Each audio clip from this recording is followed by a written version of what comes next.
Hello everyone, আসসালামু আলাইকুম। আপনারা সবাই ভালো আছেন? তো আমি আপনাদের অনেক ভালো আছি। আপনারা তো আমার ভিডিও দেখে বুঝতেই পারছেন আমি গ্রামে আসছি।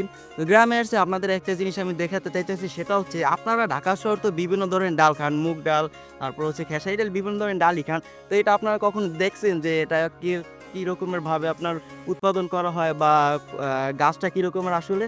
তো আমি আজকে চলে আসছি আপনার মুগ ডাল দেখাতে। এই যে দেখেন আশেপাশে যত যা আছে এগুলো হচ্ছে মুগ ডাল। এর ক্ষেত আরো অনেক বড় বড়, আমাদের বরিশাল ভাষায় কয় ক্ষেত।